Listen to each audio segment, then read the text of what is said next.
Okay, last topic में हमने sine inverse x के प्रिंसिपल वैल्यू ब्रांच को समझा था। अब है कॉस इनवर्स एक्स। तो कॉस इनवर्स एक्स का हम अगर ग्राफ ड्रॉ करेंगे तो ये ग्राफ हमें इस तरीके से मिलेगा। कॉस इनवर्स एक्स की जो मिनिमम वैल्यू होती है वो पाई पर ये मिनिमम होगा -1 और मैक्सिमम होगा 1 जो कि 0 पे होगा।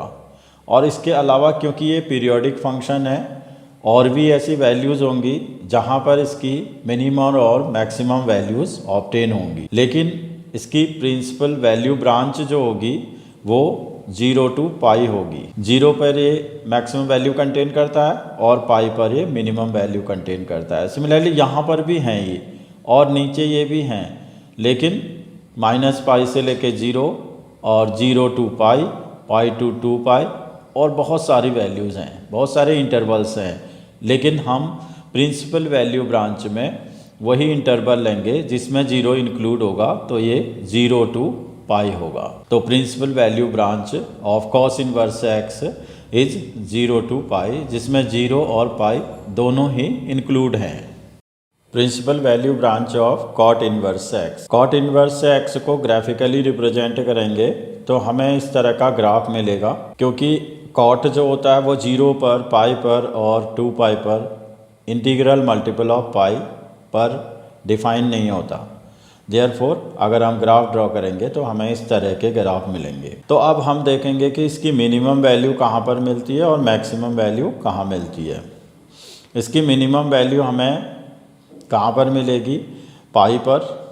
ये देखिए पाई पर इसकी वैल्यू 0 होगी और मैक्सिमम वैल्यू कहाँ पर होगी? 0 पे। तो इस तरीके से हमें इसके काफ़ी रीजन मिलेंगे इस तरीके के। एक तो -पाई to 0 और 0 to पाई, पाई to 2 पाई, इन सभी रीजन्स पे वैल्यू जो होगी इसकी मिनिमम और मैक्सिमम होगी। बट जो प्रिंसिपल वैल्यू ब्रांच होगा जिसमें 0 इंक्लूड है तो 0 to पाई, और न तो 0 इंक्लूड होगा और न ही पाई होगा। इसके बीच की जो वैल्यूज़ होंगी वो प्रिंसिपल वैल्यू ब्रांच में आएंगी। तो यहाँ पर ये फर्स्ट क्वाड्रेंट और सेकंड क्वाड्रेंट, तो कॉट इनवर्स एक्स की वैल्यू या तो फर्स्ट क्वाड्रेंट में लाई करेगी या फिर सेकंड क्वाड्रेंट में लाई करेगी।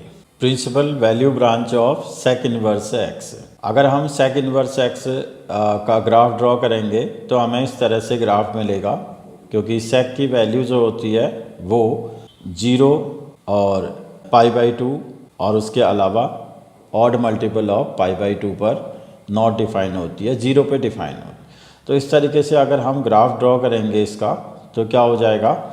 ये ऐसा ग्राफ मिलेगा। अब इसमें बहुत सारे ब्रांचेज हैं जहाँ पर इसकी मिनिमम वैल्यू और मैक्सिमम वैल्यू मिलेगी। सेक इनवर्स एक्स की मिनिमम वैल्यू ये है 0 to पाई, 0 to पाई। अब बहुत सारी अदर ब्रांचेज भी हैं, लेकिन प्रिंसिपल वैल्यू ब्रांच ये होगा 0 to पाई, और इसमें पाई/2 जो है इंक्लूड नहीं होगा। पाई/2 इंक्लूड नहीं होगा क्योंकि पाई/2 पे ये नॉट डिफाइंड होता है। तो 0 to पाई, 0 से लेके पाई तक की जो वैल्यूज़ हैं वो हमें प्रिंसिपल वैल्यू ब्रांच में मिलेंगी। किसके लिए? सेक इनवर्स एक्स के लिए। उसमें पाई/2 इंक्लूड नहीं होगा, तो पाई/2 को छोड़ करके बाकी सारी वैल्यूज़ को लेंगे। तो first quadrant and second quadrant में हम सेक इनवर्स एक्स का वैल्यू ऑब्टेन करेंगे। Principal value branch of cosec inverse x. Cosec inverse x का ग्राफिकल रिप्रेजेंटेशन ये है। इसकी मिनिमम वैल्यू -पाई/2 है और मैक्सिमम वैल्यू पाई/2 है, और 0 पर ये जो है नॉट डिफाइंड है। तो therefore it's principal value branch is -पाई/2 to पाई/2, बोथ आर इंक्लूडेड। -0 पर ये इंक्लूड, 0 पर इसकी वैल्यू ऑब्टेन नहीं होगी, नॉट डिफाइंड होगा। Principal value branch of tan inverse x. Tan inverse x का ग्राफिकल रिप्रेजेंटेशन ये है। अगर हम यहाँ पर देखते हैं कि टेन इनवर्स एक्स की मिनिमम और मैक्सिमम वैल्यू हमें किन इंटरवल में मिल रही है, तो हमें मिलेगा मिनिमम और मैक्सिमम वैल्यू के इंटरवल ये -π/2 टू π/2 है, और दूसरा जो है π/2 टू 3π/2 है, और भी बहुत सारे इंटरवल्स हैं। बट जो प्रिंसिपल वैल्यू ब्रांच है जिस इंटरवल में 0 इंक्लूड होगा वो इंटरवल है -π/2 टू π/2। बट इसमें भी -π/2 और π/2 दोनों ही इंक्लूड नहीं होंगे, तो ये आ जाएगा ओपन इंटरवल ऑफ -π/2 टू π/2, जो फोर्थ क्वाड्रेंट और फर्स्ट क्वाड्रेंट में टेन इनवर्स एक्स की वैल्यूज़ हमें ऑब्टेन होंगी। अब ये टेबल है जो इन्वर्स ट्रिग्नोमेट्रिक फंक्शंस के डोमेन और रेंज को समराइज करती है।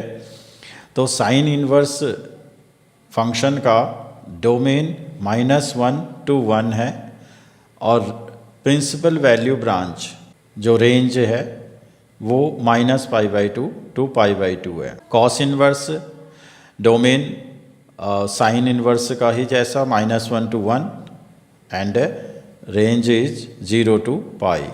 कोसेक इन्वर्स एक्स या cosec inverse real number -1 to 1 and range is -π/2 to π/2 -0, 0 include नहीं होगा, -π/2 to π/2। Sec inverse r -1 1 and range 0 to π -π/2, π/2 include नहीं होगा। Tan inverse domain real number, range -π/2 to π/2 open interval, -π/2 और π/2 दोनों ही इंक्लूड नहीं होंगे। Cot inverse domain real number and range 0 to π, और रेंज मीन्स यहाँ पर सारे ये प्रिंसिपल वैल्यू ब्रांच हैं, इन्हीं में हमें इन sine inverse, cos inverse, sec inverse जितने भी हैं इनकी वैल्यू ऑब्टेन होगी। अब हम स्टेप्स को फॉलो करते हुए आगे बढ़ेंगे। कुछ ट्रिक्स भी हैं। कभी कभी क्या होता है कि हमें ये प्रिंसिपल वैल्यू ब्रांचेस कंफ्यूज हो जाते हैं, कई बार याद नहीं रहते, तो हम यहाँ पर बहुत सिंपली क्वेश्चंस को सॉल्व करने की टेक्निक को भी समझ सकते हैं। यहाँ पर क्या है कि अगर कोई फंक्शन साइन इन्वर्स फंक्शन है तो उसमें हम देखेंगे कि जो x की वैल्यू है वो पॉजिटिव है या नेगेटिव है। अगर x की वैल्यू पॉजिटिव है तो वो फर्स्ट क्वाड्रेंट में होगा, और अगर नेगेटिव है तो फोर्थ क्वाड्रेंट में होगा। तो बहुत ही ईजिली हम इस वैल्यू को फाइंड कर लेंगे। सिमिलरली अगर कॉस इन्वर्स x है तो अगर वो पॉजिटिव है, x पॉजिटिव है तो फर्स्ट में होगा, और नेगेटिव है तो सेकंड में होगा। ऐसे ही टेन इन्वर्स x पॉजिटिव है तो फर्स्ट में होगा, और नेगेटिव है तो फोर्थ में होगा। Cot inverse x first quadrant में होगा, अगर पॉजिटिव है x तो नेगेटिव है तो सेकंड में होगा। ठीक इसी तरीके से sec inverse x, cosec inverse x भी हैं, पॉजिटिव होंगे तो फर्स्ट क्वाड्रेंट में। तो इससे हमारा जो सॉल्यूशन है वो बहुत ही इजी हो जाएगा। कहीं भी अगर x की वैल्यू पॉजिटिव होती है तो हम फर्स्ट क्वाड्रेंट में ही उस एंगल को ऑब्टेन करेंगे, फर्स्ट क्वाड्रेंट का एंगल ही होगा। और फिर हम दो ग्रुप बना लेते हैं, कौन से, साइन और टेन इन्वर्स और cosec inverse. Sign inverse, tan inverse, cosec inverse.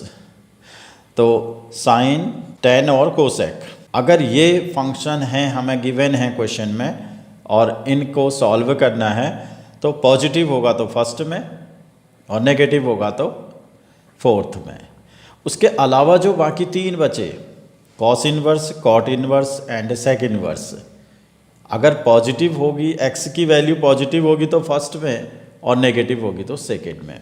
इससे एक बड़ा रिजल्ट मिला हमें, कभी भी हम थर्ड क्वाड्रेंट में कोई वैल्यू ऑब्टेन नहीं करते, या तो फर्स्ट में होगा या सेकंड में होगा या फोर्थ में होगा।